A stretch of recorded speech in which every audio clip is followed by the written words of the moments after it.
Big pass லைவ்ல ஒரு பக்கம் சூப்பர் டீலக்ஸ்ல இருந்து அரோரா ஒரு பிளானை போட்டு பிக் பாஸுக்கு ஆப் வைக்கலான்ற மாதிரி இதை எக்ஸிக்யூட் பண்ணாங்க.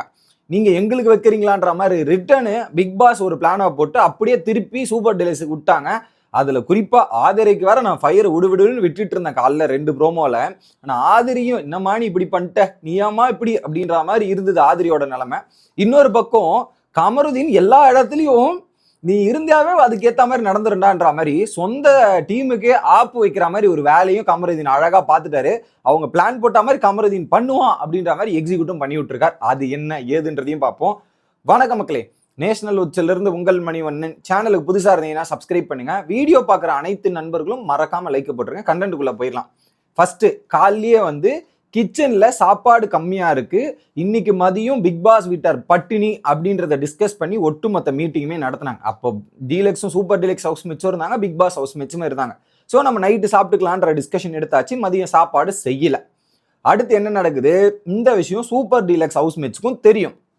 பிக் பாஸ் என்ன பண்றாரு, சிக்கன் அமுச்சு விடுறாரு, சிக்கன் லெக் பீஸை அமுச்சு விடுறாரு. இவங்க என்ன பண்ணுங்க, சிக்கன் கிரேவியை பண்ணுங்கன்ற மாதிரி ரெக்வஸ்ட் போயிட்டு அவங்க ஆர்டர் போறாங்க. அவங்களும் சிக்கன் கிரேவியை பண்ணலான்னு முடிவு பண்ணிட்டாங்க. உடனே என்ன பண்ணிட்டாங்க, அரோரா என்ன பண்ணிட்டாங்க, சப்பாத்தி எத்தனை இருக்கு சொல்லுங்க, சப்பாத்தி எத்தனை இருக்கு, இது ஒருத்தருக்கு எத்தனை வரும், ஒன்று தான் வரும்ன்ற மாதிரி சொன்னாங்க. கனி இல்லை எனக்கு 3 சப்பாத்தி, இவங்களுக்கு 2 சப்பாத்தி, உனக்கு எத்தனை 3 சப்பாத்தின்ற மாதிரி அரோரா ஆர்டர் போட்டு சப்பாத்தி எங்களுக்கு கொடுங்க அப்படின்ற மாதிரி ஒரு ஆர்டர் போட்டாங்க. இந்த விஷயம் அரோராவுக்கும் தெளிவாக தெரியும். அரோரா சப்பாத்தி பெட்டவொன்னே காண்டாயிட்டாங்க அங்கே கனிலாம். அடுத்து என்ன பண்ணுறாங்க, கனி அப்புறம் பார்த்தீங்கன்னா பிரவீன் மற்றும் ஆதிரை இவங்கெல்லாம் டிஸ்கஸ் பண்ணிருக்கும் போது, ஸோ நமக்கே ஃபுட் இல்லை, இது இல்லைன்னு அவங்களுக்கு தெரியும், தெரிஞ்சே சப்பாத்தி இது போடு அது போடுன்ற மாதிரி கேட்டுட்டு இருக்கீங்களே, இது என்னது இது, so it is not good big boss அப்படின்ற மாதிரி சொல்லி டிஸ்கஸ் பண்ணிட்டு இவங்களை ஏதாவது பண்ணணும், அதுக்கு ஏதாவது பதிலடி கொடுக்கணுன்ற மாதிரி சிக்கனில் ஒரு விஷயத்தை வச்சு செஞ்சிடலாம் அப்படின்ற மாதிரி முடிவு பண்ணி கேமரா கிட்ட போய் பதிவு பண்ணுறாங்க.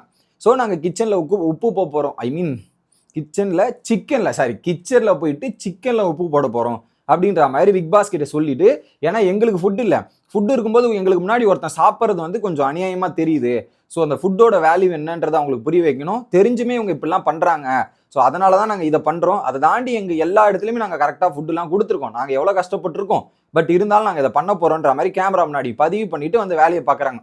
அதில் எப்படின்னா, ஒரு பக்கம் இவங்க கனி கொஞ்சம் உப்பு பண்ணணும், அடுத்து வர பிரவீன் உப்பு பண்ணணும், இப்படியே டாஸ்க் ஒரு பக்கம் நடந்துட்டு இருக்கணும் அப்படின்ற மாதிரி டிஸ்கஷன். இதுல ஆதிரி ஹெல்ப் பண்ற மாதிரி அங்க கேமியோ ரோல் அவங்க 2 பேரும் பிளான் பண்ணாங்க. கேமியா ஆதிரி அதை அப்படியே டாமினேட் பண்ணிட்டு ஒரு பக்கம் போயிட்டாங்க. ஆரம்பிக்கும் போது பாத்தீங்கன்னா உப்பு போட்டு உப்பு அதிகமாயிருச்சுன்ற மாதிரி சொன்ன உடனே அங்க சுபிக்ஷா இருக்காங்க. சுபிக்ஷா அந்த உப்பை டேஸ்ட் பண்ணும்போது உப்பு ரொம்ப அதிகமாயிருச்சுன்றாங்க. நடுவுல யாரு வியானா டேஸ்ட் பண்றாங்க, காரம் தானே இருக்கு, உப்பே தெரியல, அவ்வளவு உப்பு அந்த பொண்ணுக்கு ஒண்ணுமே தெரியல. அடுத்து ஆரோரா பாக்குறாங்க, உப்பு அதிகமா தெரியுது. அங்க டிபேட் சண்டை நடக்குது, எப்படி பயங்கரமான சண்டை நடக்குது. ஏன் கனியக்கா நீங்க முன்னாடி சொல்லிட்டு போக மாட்டீங்களா, பிரவீன் நீங்க ஒழுங்கா பாத்துட்டு போட மாட்டீங்களான்ற மாதிரி மாத்தி மாத்தி விவாதம் நடந்துட்டு இருக்கு.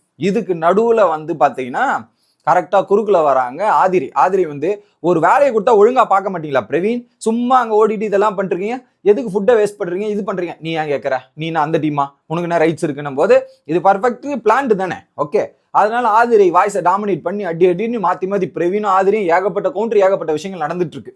இதுக்கு நடுவுல தலைவர் திவாகர், எப்பா நீ அப்பெல்லாம் சொல்லக்கூடாதுப்பா, அவங்க கேட்க கூடாதுன்னு சொல்றது உனக்கு என்னப்பா ரைட்ஸ் இருக்கு, இல்ல யார் வேணாலும் எது வேணாலும் கேட்கலான்ற மாதிரி பார்வதியும் பிரவீனும் பார்வதியும் திவாகரும் சப்போர்ட் பண்ண வந்துட்டாங்க. வந்ததுக்கு அப்புறம் பாத்தீங்கன்னா இவங்க எல்லாம் அப்படியே சைலண்டா நின்று பேசிட்டே இந்த விவாதம் நடந்துகிட்டே இருக்கும்போது ஒரு பாயிண்ட்டுக்கு மேல கிச்சன் டீம்ல ஹெல்ப் பண்ணிட்டு இவ்வளவு பேசுறாங்களே, இவ்வளவு இது பண்றாங்களாமே டிஸ்கஷன் போயிட்டு இருக்கு. நடுவுல என்ன பண்ணிட்டாரு, கமருதீன் நீயாமா கேட்கற, கிச்சன்ல இருந்து நீ ஏன் கேட்கற, உன்னுனா கேட்கறதுக்கு அப்படின்ற மாதிரி, நாங்க தானே கேட்கணும்னு, சூப்பர் டீலக்ஸா இருக்க நீ தான்டா கேட்கணும், அந்த பொண்ணு உங்களுக்காக கேட்டுட்டு இருக்கா. இதுல என்னன்னா, உப்பு போட்டதை பிரச்சனை பண்ண வேண்டியது சூப்பர் டீலக்ஸ், அவனுக்கு பிரச்சனை பண்ணாம இருக்காங்க. ஹெல்ப் பண்ண ஆதரியும் இவங்களை ஸ்கிட் பண்றாங்க. இவங்க 2 பேரும் மாத்தி சண்டை போடும்போது நடுவுல குமருதீன் ஒரு என்ன நீ ஏன் கேட்கற, இது பண்ற, நான் ஹெல்ப் பண்ண நான் கேட்பாங்க, எனக்கு ரைட்ஸ் இருக்குன்ற மாதிரி சொல்லிட்டு ஒரு பக்கம் போயிட்டாங்க. அடுத்து பார்வதி என்னன்னா, இவங்க வாலண்டரியா கண்டென்ட் பண்றாங்க, ஆதிரியா நம்ம திரும்பிக்கலாம். சோ இந்த இடத்துல பிரவீன் மேலதான் தப்பு இருக்கு, நீங்க சும்மா போயிட்டு ஹெல்ப் பண்ணிட்டு கேள்வி கேட்பீங்களா, கிச்சன் டீம் பண்ணதான் கரெக்ட்னு. இதே பார்வதி கொஞ்ச நேரத்துக்கு முன்னாடி ஆதிரி கேட்டுதான் ரைட்டு அப்படின்னு சொல்லிட்டு, அடுத்து பார்வதி என்ன பண்றாங்க, இல்ல கிச்சன் டீம், அங்க ஆதிரி தான் தெரிஞ்சதுக்கு அப்புறம் கிச்சன் டீம் மேல இருக்கு நடுவுல, இல்ல அப்பெல்லாம் பேசக்கூடாதுங்க, இதெல்லாம் கேட்கக்கூடாதுன்னு திவாகர் வேற பேசுறாரு, யாருக்கு சப்போர்ட்டா, ஆதிரிக்கு சப்போர்ட்டா. இப்படி இன்சிடென்ட்ஸ் மாத்தி நடந்துட்டு இருக்கு. ஒரு பாயிண்ட்ல பிக் பாஸ் கன்ஃபெஷன் ரூம் வாங்க கனி அப்படின்ற மாதிரி கூப்பிட்டு கன்ஃபெஷன் போயிட்டு வராங்க.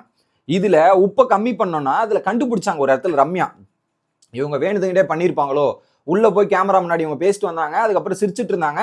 ஏதோ நடந்திருக்குன்னு ரம்யா ஜோ கண்டுபிடிச்சிட்டு அதை எக்ஸிக்யூட் பண்ணல. ஒரு ஐடியாவும் சொன்னாங்க, உப்பு இருக்கா, சிக்கனை வெளியே எடுத்துருவோம், திரும்ப சிக்கனை செய்ய சொல்லுங்கன்னு சொன்னாங்க. அதை எக்ஸிக்யூட் பண்ணியிருக்கணும். ரம்யா ஜோ பண்ண பாயிண்ட் எக்ஸிக்யூட் பண்ணியிருக்கணும். இவனுங்க என்ன பண்ணிட்டானுங்க, சூப்பர் டீலக்ஸ் கவலை இல்லாம வந்து சண்டை போடாம கம்முன்னு விட்டு அது ரம்யா ஜோ சொன்ன பாயிண்ட் எக்ஸிக்யூட் பண்ணியிருப்பாங்கன்னு நினைச்சேன். வந்து சிக்கனை எடுத்து சமைக்க விட்டுரு, செமையா இருந்திருக்கணும். ஆக்சுவலா என்ன பண்ணிருக்குன்னா, சிக்கன் எடுத்து வந்துட்டு முன்னாடியே உட்காந்துக்கணும். நாங்க சேரை போட்டு உட்காந்துருக்கிறோம், எங்க முன்னாடியே சமைங்க, நாங்க பார்க்கணும் அப்படின்ற மாதிரி அவங்க முன்னாடியே ஆளை விட்டு சமைக்க விட்டுருந்தா வேற மாதிரி இருந்திருக்கும். அந்த காயின் அந்த பவரை யூஸ் பண்ண தெரியாம இருக்காங்க. கொஞ்சம் யூஸ் பண்ணிட்டு இருந்தவங்க கூட இப்ப டம்மி ஆயிட்டு உட்காந்துட்டு இருக்கிறத பாக்குறது தான் அல்டிமேட்டா இருக்கு. ஓகே, இதுக்கு நடுவுல இவங்க யாரு, ஆதிரிய ஸோ அங்கே வாஷ்ரூமுக்கும் அந்த ஃப்ளோர் கிளீனிங்க்கும் ஒரு பக்கம் சூப்பர் டீலக்ஸ் ஹவுஸ்மேட்ஸ் கூப்பிட்டு இருக்காங்க. அதுக்கு ஆதிரியும் ஓகே சொல்லிட்டு இருக்காங்க. ஓகே, இப்போ என்ன பண்ணிட்டாங்க, ஆதிரி இந்த வேலைக்கு வரமாட்டாங்க. நடுவில் எஃப்ஜே பூந்து ஆதிரி உங்க வேலைக்கு வரமாட்டாங்க, இதெல்லாம் வரமாட்டேன்ற மாதிரி அங்கே எஃப்ஜே ஒரு வார்த்தையை விட்டு விட்டார். இவங்க பேசி வச்சிருக்காங்க ஆதிரியை கூட்டு போனோன்ற மாதிரி இந்த டிஸ்கஷன் நடந்துட்டு இருக்கு. ஓகே, இது நடந்துட்டு இருக்க சுச்சுவேஷன்ல கன்ஃபெஷன் போன கனி அடுத்து வராங்க. வரும்போது பார்த்தீங்கன்னா எப்படியாவது ஆதிரி அந்த இடத்துக்கு போகக்கூடாதுன்ற மாதிரி நம்ம சண்டை போடுறோம், முயற்சி பண்றோம்ன்ற மாதிரி உள்ள டிஸ்கஷன் பண்ணிட்டு ஆதிரி கிட்ட சொல்றாங்க, நான் போறதுக்கு ரெடி தான், நான் போறதுக்கு ரெடியா தான் இருக்கேன், இதெல்லாம் இருக்கு அப்படின்ற மாதிரி ஒரு பாயிண்ட்ல சொல்றாங்க. அப்புறம் என்ன பண்றாங்க, இப்ப நம்ம எப்படி தமைக்கணும், நம்மளா போயிட்டு வேணான்னு சொல்லணும். இப்ப நம்மளா போயிட்டு வேணான்னு சொல்ல முடியாது, அவங்களா நம்மள கேன்சல் பண்ண மாதிரி இருக்கணும்.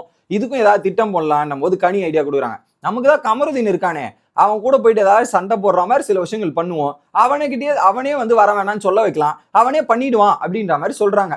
கரெக்டா வந்து என்ன பண்றாங்க, கமருதீன் வந்து அவரே வந்து ஆரம்பிக்கிறாரு. ஸோ கமருதீனே வந்து தௌலத்தா அப்படின்ற ஒரு டைலாக் விட்டவன ஆதிரி பிடிச்சிட்டாங்க. ரைட்டு, உங்ககிட்ட பேச விருப்பம் இல்லை, கிளம்பு அப்படின்னு ஆதிரி வந்து தரட்டும். என்ன கிளம்புன்றீங்க, என்ன இப்படி பேசுறீங்க, என்ன இப்படி பண்றீங்கன்ற மாதிரி இவங்க மாத்தி பேச, எப்பா எனக்கு விருப்பம் இல்லையா, நான் என்ன பண்றேனோ அதை பண்ணிட்டு போறேன், உங்ககிட்ட என்னத்த சொல்லிக்கிட்டு ஒன்றும் சொல்றதுக்கு இல்லை. ஆதிரி இந்த மாதிரி பண்ணாதீங்க, நான் என் வேலையை நியாயமா தான் பத்தன்ற மாதிரி நேத்து சொன்னாங்களா ஆதிரி, அந்த பாயிண்ட்லாம் உட்காந்து இவர் எக்ஸ்பிளைன் பண்ணிருக்காரு. நான் ஒர்க் பண்ணேன் தான், எல்லாருக்கும் தண்ணி கொடுத்துதான், ஏன்டா டாபிக்கே சம்பந்தம் இல்லாத பேசுறியாடா அப்படிங்கிற மாதிரி தான் இருந்துச்சு. இங்க உட்காந்து பேசிட்டு இருக்காரு கமருதீன். அடுத்து என்ன பண்ணிட்டாரு, தைரியம் தான் இந்த ஆட்டிடியூட் இதெல்லாம் காட்டுற மாதிரி இருந்தா பார்வதி கிட்ட போய் இந்த ஆட்டிடியூட காட்டேன்ற மாதிரி ஒரு பாயிண்ட்ல சொல்றாரு. எப்படி பார்வதி கிட்ட போய் ஆட்டிடியூட் காட்டு, பார்வதி கிட்ட திமிரு காட்டு, தைரியம் இருக்கா, பயப்படுவ நீ அப்படின்ற மாதிரி கமருதீன் சொல்லும் போது உடனே ஆதிரி, நான் ஏன் பயப்படணும், நான் அவங்க மூஞ்சுக்கு நேராவே சொல்லுவேன்ற மாதிரி உடனே, டே நான் கம்முன்னு தானே சிவனேன்னு உட்காந்துட்டு இருக்கேன், இப்ப ஏன்டா எனக்கு கோத்து விடுறன்ற மாதிரி பார்வதியோட ரியாக்ஷன். அடுத்து என்ன பண்றாங்க, கனி போயிட்டு பாயிண்ட் எடுக்கிறாங்க, ஆதிரி தான் உங்க வீட்டுக்கு வரும், ஆதிரிலாம் வரவே தேவையில்லை, அவங்க ஒன்றும் ஒர்க் பண்ணி கிழிக்க மாட்டாங்க, எல்லாம் சும்மா இரிட்டேஷனும் சண்டை தான் போட்டிருப்பாங்க, அவங்க வரவே கூடாது, தேவையே கிடையாது அப்படின்ற மாதிரி சொல்லிட்டு ஆதிரி எப்படி மொக்க பண்ற மாதிரி ஆதிரி சொன்ன மாதிரி பிளான் நடக்குது. அதுக்கேற்ற மாதிரி கமருதீன் ரியாக்ட் பண்றாரு. கனிக்கு ஒரு பக்கம் கொண்டாட்டம், சந்தோஷம். அதுக்கு முன்னாடி இந்த சூப்பர் டீலக்ஸ் ஹவுஸ் மேட்ச் அவ்வளவு உப்பு காரத்தை கொட்டிட்டு இருக்கானுங்க, கொட்டினதை போய் உட்காந்து சாப்பிட்டு இருக்கானுங்க, வெக்கமே இல்லாம. எனக்கு தெரியல, அவ்வளவு உப்பையும் காரணத்தையும் சாப்பிடானா அதை பாராட்டணும். ஏன்னா அவ்வளவு உப்பையும் காரத்தையும் சாப்பிட்றது கஷ்டம், இன்னொரு பக்கம் ஃபுட்டு வேஸ்டேஜ் ஆகுதுன்றது ஒருத்தம். ஏன்னா அங்க ஃபுட் இல்ல, இந்த குழம்பும் வேஸ்டா போச்சுன்னா என்ன பண்றதுன்றதுக்காக அந்த உப்பையும் சாப்பிட்டானுங்க பாருங்க. அங்க வீடு அவங்கள என்னத்த சொல்றதுன்னு எனக்கு தெரியல, பட் அதையும் முழுசா சாப்பிட்டாங்க அந்த 4 பெண்கள் அப்படின்றதான் ஹைலைட்டான விஷயம். அதுக்கப்புறம் பிக் பாஸ் வந்து டாஸ்க் பண்ணட்டும், டாஸ்க்கு கூப்பிடுன்ற மாதிரி டாஸ்க்கு கூப்பிட்டு கனி அந்த படிக்க சொல்லிட்டார். நடுவில் டாஸ்க் லெட்டர் வந்துச்சு, என்ன நடக்குது தெரியுமா அப்படின்ற மாதிரி இருந்தது. பிக் பாஸ் இந்த டிராமா பெருசா போவோன்னு பார்த்தா இந்த சூப்பர் டீலக்ஸ் ரியாக்ட் பண்றதுக்கு அவங்க டீம்லேயே ரியாக்ட் பண்ணிக்கிறாங்க. சூப்பர் டீலக்ஸ் அவன் டீமுக்கு வந்து பேசுவான்னு பார்த்தா ஆப்போசிட் டீமுக்கு எதிர்த்த மாதிரி பேசிட்டு போயிட்டான்ற மாதிரி எல்லா இடத்துலையும் என்னத்த சொல்றது, கமருதீன் சொந்த டீமுக்கே ஆப் அடிக்கிற மாதிரி வச்சுட்டாங்க. அதுல சபரி ஃபைன்ல வந்து ஒரு பாயிண்ட் போட்டாரு, நீங்களே கூப்பிடுவீங்களா, நீங்களே சண்டை போடுவீங்களா, திரும்ப நாங்க வரணுமா. ஸோ பார்வதி கூட சண்டை போட்டீங்க, நாங்க அதுக்கப்புறம் அவங்க வரல, இப்ப ரெண்டாவது ஆதிரா கூட வந்து சண்டை போட்டு நீங்களே வர வேணாம்னு சொல்லியிருக்கீங்க, இதுக்கப்புறம் ஆதிராவும் வராது, வரதா இருந்தா நீங்க எல்லாரும் ஆதிரா கிட்ட போய் ஒட்டுமொத்தமா பேசி சாரி கேளுங்க, அப்ப ஆதிரா வரும்ன்ற மாதிரி சபரி வந்து ஸ்கோர் பண்ணிட்டு போயிட்டாங்க. கடைசியில என்னன்னா இதுல கனி போட்ட பிளானு சக்சஸ். ஆனா இது அந்த அளவு ஹிட் ஆச்சான்னு கேட்டீங்கன்னா நிறைய பேரோட ஓவர் ஆக்டிங்ல ஹிட் ஆகல. அதை ஆல்ரெடி முதலே கண்டுபிடிச்சிட்டாங்க. அதை ரம்யா ஜோ எக்ஸிக்யூட் பண்ணிருந்தா உங்களோட பிளான்லாம் அப்படியே போட்டா போயிருக்கும். அது சரியா அவங்க எக்ஸிக்யூட் பண்ண தெரியல, அதுதான் பெரும் பிரச்சனையா இருக்கிறது. என்னன்னா ஒழுங்கா பயன்படுத்த தெரியல. நானா இருந்தா என்ன பண்ணிருப்பேன் தெரியுமா, கிச்சன் அதான் ரம்யா ஜோ பாயிண்ட் போட்டு நான் முன்னாடியே உட்காந்து பண்ணுன்ற மாதிரி இருக்கும். அதே மாதிரி பிக் பாஸ் கிட்ட ஒரே ஒரு கேள்வி மட்டும் கேட்டிருப்பேன், பிக் பாஸ் இந்த வீட்டோட கண்ட்ரோல் யார் கையில இருக்கு, சூப்பர் டீலக்ஸ் கிட்டல, நான் நினைச்சதை பண்ணலாமா பிக் பாஸ், எல்லாரையும் கண்ட்ரோல் பண்ணலாம், என்கிட்ட தானே இது இருக்குன்றத மட்டும் பிக் பாஸ் சொல்லிட்டு இருந்தாருன்னா அவங்கள வச்சு ஒவ்வொரு ஹவுஸ் மேட்சும் வச்சு தரமா செஞ்சிருக்கலாம். அதுக்கேற்ற மாதிரி காயினை மூவ் பண்ணிருக்கலாம். கேம்ன்றது 2 சைடுமே ஆடணும். ஒரு பக்கம் அரோரா போட்ட பால இவங்க டேக்கிள் பண்ணி திருப்பி விட்டாங்க, அதை என்ன பண்ணணும், செஞ்சு கழுவிட்டு நீ திரும்ப செய்யணும், இவங்க திருப்பி விட்டுருக்கணும். அந்த மாதிரி பண்ணா குவைட் இன்ட்ரெஸ்டிங்கா இருந்திருக்கும். அதை எக்ஸிக்யூட் பண்ண தெரியாம, கொஞ்சம் யோசிக்க தெரியாம தடுமாறி கொண்டிருக்கிறார்கள் போட்டியாளர்கள் அப்படின்றது தான் பாயிண்ட். உங்களோட கருத்தை கமெண்ட் செக்ஷன்ல சொல்லுங்க. அடுத்த வீடியோவில் சந்திக்கிறேன். Bye guys.